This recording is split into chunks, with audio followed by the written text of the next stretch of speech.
Você está grávida? Esse vídeo é para você. Algumas coisas que você está proibida de fazer durante a sua gestação.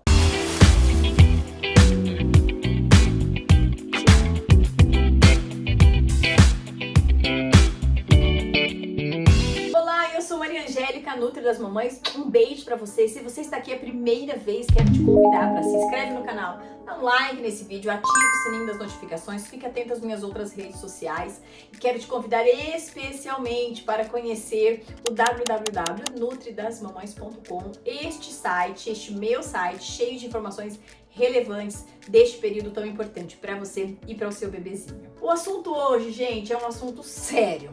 Até porque toda grávida, quando se descobre grávida, ela fica assim, ó, e agora, o que eu vou fazer? Não é incomum a gente se deparar com dúvidas muito simples a respeito do que a gente realmente pode e o que não pode fazer durante a gestação. Nós estamos falando aqui de programação metabólica. É um período único para este serzinho que está se desenvolvendo aí dentro do seu útero. Todas as coisas que acontecem do momento da fecundação até os 2 anos de vida dessa criança terão um impacto direto sobre toda a vida dele. Então, é óbvio que sim, a gente tem que estar muito atenta para trazer uma segurança para essa criança e futuro adulto, mas também uma segurança para o processo da gestação, para que você se sinta bem, saudável, disposta ao longo da gestação inteira, sem trazer nenhuma intercorrência nem para você e nem para o bebezinho. A primeira coisa, gente, é algo extremamente importante, eu preciso reforçar. Não pode tomar bebida alcoólica, não pode fumar, não pode se automedicar. E você pode estar se perguntando, poxa, mas tanta gente bebe aí, tanta gente fuma, nem sabe que tá grávida. E aí eu vou te responder.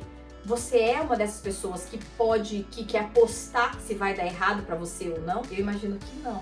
Porque afinal de contas, nós não estamos aqui numa disputa de sobrevivência. Nós estamos falando sobre segurança gestacional.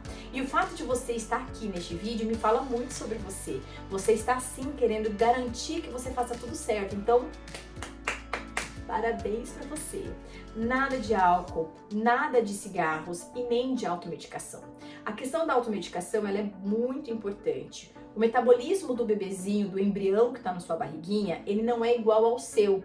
O nosso corpo de adulto, ele amadurece ao longo do tempo e os nossos órgãos responsáveis pelo metabolismo de alguns medicamentos, eles têm condições de fazer isso, principalmente o nosso fígado, o nosso intestino, os nossos rins.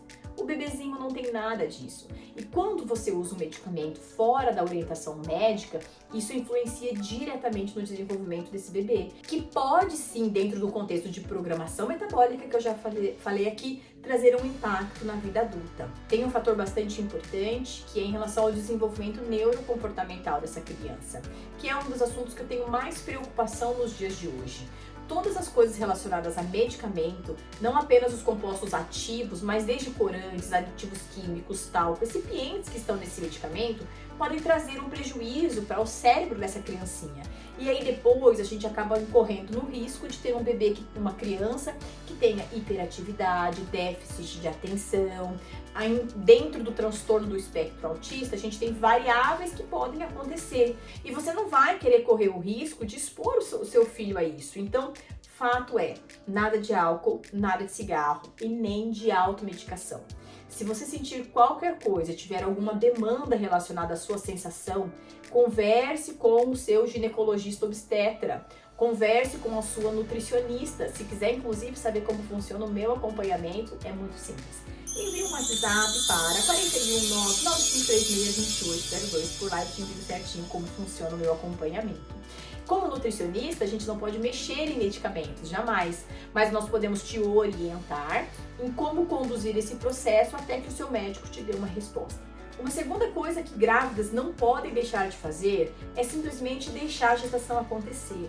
É fundamental que você esteja sempre atenta aos dias das consultas, dentro de um contexto de evolução da gestação, as consultas agendadas pelo seu médico para acompanhar e monitorar o desenvolvimento desse bebê. As ultrassonografias propostas, elas são muito importantes para a gente entender o ganho de peso desse bebezinho, a quantidade de líquido amniótico, se essa placenta está muito bem colocada. Tudo isso são estratégias, são situações em que a gente pode melhorar algumas estratégias para diminuir diminuir o risco de algum efeito adverso acontecer. Então é muito importante que você esteja presente nas consultas com seu médico, levando para ele sempre os exames de imagem, ok? Mas um segundo fator importante aqui são os exames de sangue. Não deixe de fazer os exames de sangue. Como nutricionista, e quem me acompanha há bastante tempo sabe que eu sou muito meticulosa na interpretação desses exames para que a gente tenha uma melhor relação dos exames com o planejamento alimentar e, por fim, com a suplementação, que também não pode ser feita de maneira aleatória, certo? Então, exames de sangue básicos, como, por exemplo, hemograma, homocisteína, ferritina, ver a sua tireoide, interpretar os nutrientes presentes, como o ácido fólico, vitamina B12, o próprio cálcio, a vitamina D, que é indispensável, o zinco. Então são exames laboratoriais que trazem algumas informações que vão colocar você dentro de um contexto de muito maior segurança durante a gestação. E óbvio que quando a gente pensa em programação metabólica, isso coloca você dentro de um nível maravilhoso de tranquilidade. Então, faça isso, não deixe de seguir as instruções do seu médico e da sua nutricionista. Um terceiro aspecto bastante importante é não deixar de usar os suplementos. Eu sei que muitas de vocês têm muitas náuseas e isso às vezes prejudica a utilização dos suplementos.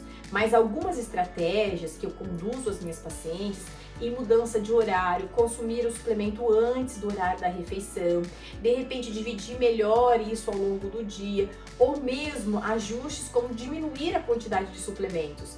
São estratégias que a gente precisa adotar para garantir que você tome.